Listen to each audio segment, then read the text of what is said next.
Jerry, come on! Widow tagged.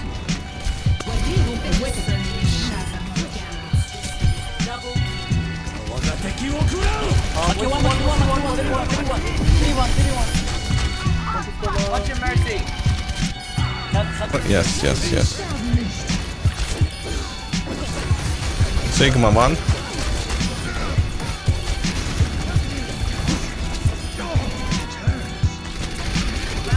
Nice! So.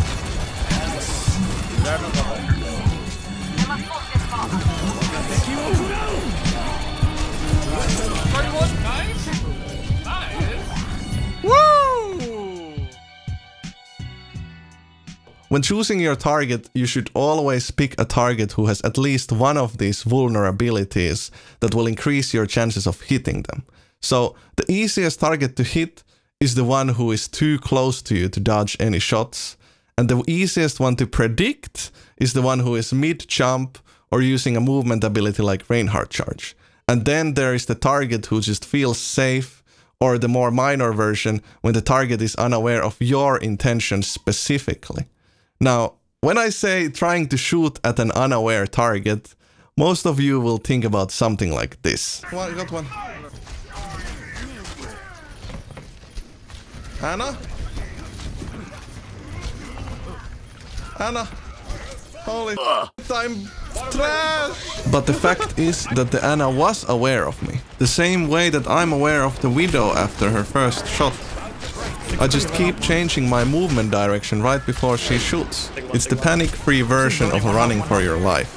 And now, I finally shoot back at her when she's no longer aware of me. Okay, let's look at a couple big plays and then break down the vulnerabilities of every target.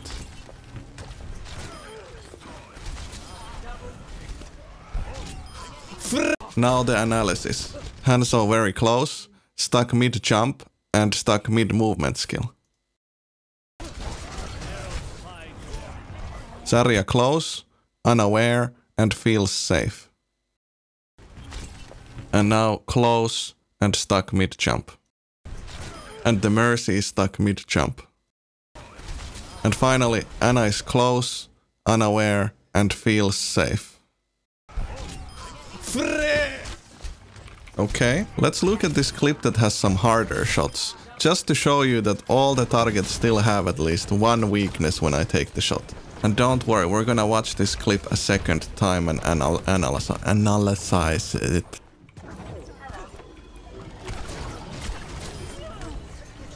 Ball behind us. Ball behind.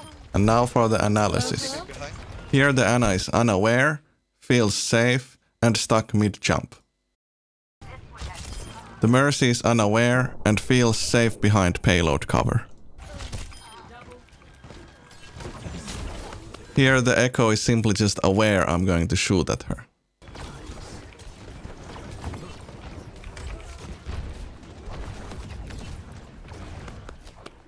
And now the Echo is close, surprised, confused, and mind blown. Ball behind us. And finally, the Anna is unaware and stuck mid-jump. Ball behind. Next up, let's look at a clip that shows a couple common pitfalls that can make you miss your shots.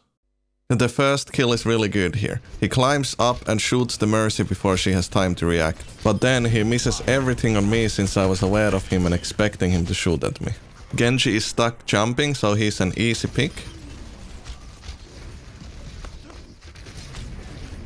Once again he tries to shoot at me even though it's clear that I'm aware of him. Now that he has a new angle, he manages to catch me by surprise, but unfortunately misses his shot. And at this point he's stuck too far away to be able to land consistent shots. So even though he catches the Echo off guard, the chance of him hitting it as a headshot was very low. And now he's just stuck shooting at shields. Let's fast forward a bit. Here he goes for a sneaky flank, but he shoots at the Sigma first, giving away his position. So once again I know he will shoot at me, so I make it very hard for him to hit any shots. Once again he lands another shot, when it's on a target who doesn't know he's getting shot by him. And what do we have here? Another kill on an unaware target. This clip showed 3 common pitfalls that people fall into.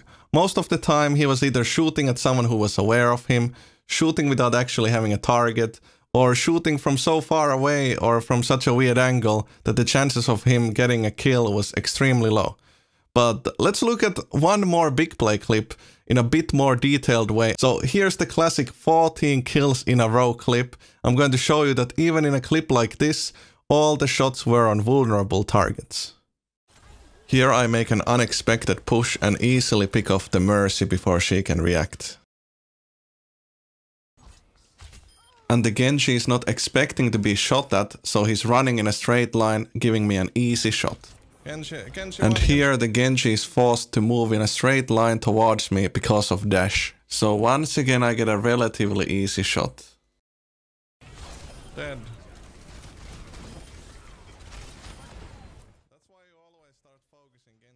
Here Ashe is not expecting to be shot, so she runs in a straight line. And the Mercy is locked into moving in a straight line because of jumping, so I get an easy shot. Next up is the most aim-intensive kill of this clip, but even here the Genji is pretty much locked into moving predictably because of momentum gained from jumping. Holy shit. Here I use my dragon to force them to move away from their shields. Even if the Ashe is aware of my position here, she's definitely not expecting me to shoot at her so fast and from such a weird angle, so she stands still to maximize her own ability to aim. Holy shit, here the Mercy is locked in place since she is slowed down by res. And the Baptiste is locked moving to the right because of momentum gained from jumping off the ledge. The Hanzo feels confident that he can finish me before I can shoot back, so kinda like the Ashe from before, he doesn't strafe to maximize his ability to aim. And the next target is running in a straight line since she expects to be safe inside her spawn. I get really close to the Sigma, so he has no chance of dodging my arrows. And same applies to the jump momentum locked Mercy. If you wanna see this clip uninterrupted, check out my Twitter, ArrgeOW. When you shoot or even look at someone, the other targets will feel more safe since they think you're too busy to care about them. This is very important to know, especially when playing against Ana and Widow players, since when they feel safe, they will move as little as possible to maximize their own aim, like this Ana here. Here's another good example. The Ana is very far away, everyone is focusing this area, so instead I shoot at the Ana since I know she must feel safe. If you always shoot at the first target you see, you will miss out on so many free kills. Let's look at this clip from a different perspective.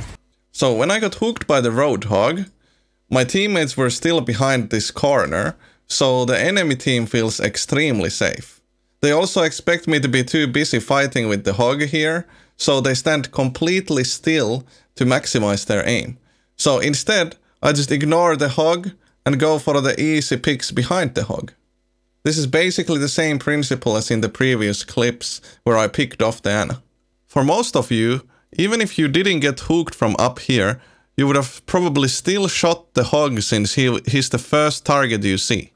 But it would be way more beneficial to just try to shoot at one of these targets.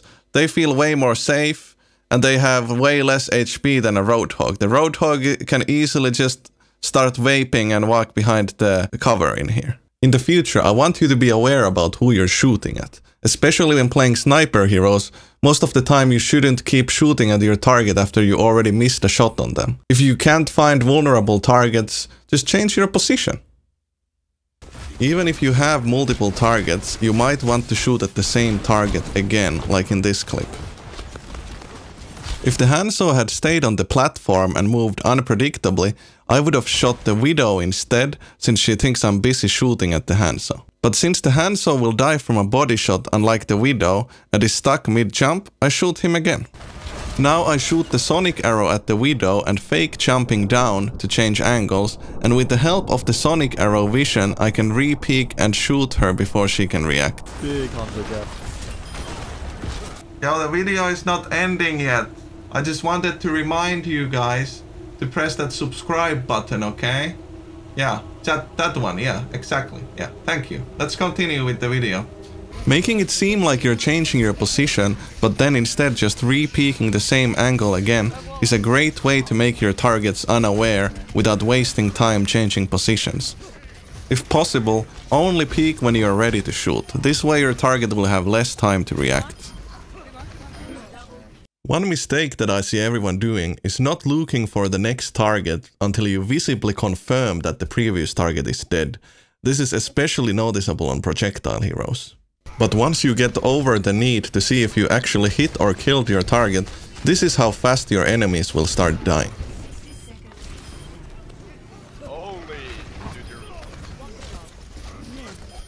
Oh my god! Whenever you miss your shots or lose a fight, just think about, did you see your target before they saw you? Did you go on autopilot and shot at the first target you saw? Did your targets have any vulnerabilities? Maybe even check the replay to figure out who you could have shot instead. The more effort you put into developing your game sense, the faster you will improve. There are too many situational tips to fit them all in this video, but let's talk about a couple more. The easiest part to optimize is your starting rotation for every map. Here I like to start off on the high ground, taking a couple shots on the enemies coming in from the right, so then all the enemies will hug the left side to stay out of my arrows. And now, when I drop down, they are all running directly towards me, giving me free headshots. Leave a comment if you want me to do a video about all my starting rotations. One cheeky trick is to not react immediately if you hear or see an enemy. Like here, I wait until the last possible moment before I turn on the tracer, so she lets her guard down. Since I wait to turn until she's already shooting at me, she feels confident in being able to kill me before I shoot back. Woo! This play was sponsored by expressvpn.com/Arrge. Make sure you head over to expressvpn.com/Arrge and get your high quality VPN today. Oh, whoops! Sorry about that, I accidentally forgot to cut out the part where I talk about the best VPN in the whole world. But since it's already in the open now, if you need a high quality VPN and you want to support me, go check it out. If you haven't seen the previous guide video yet, go check it out. And if you want to hang out with me live, check me out on Twitch. But yeah, thanks for watching. If you enjoyed the video, please consider leaving a like. But yeah, I'll see you in the next one. Bye bye.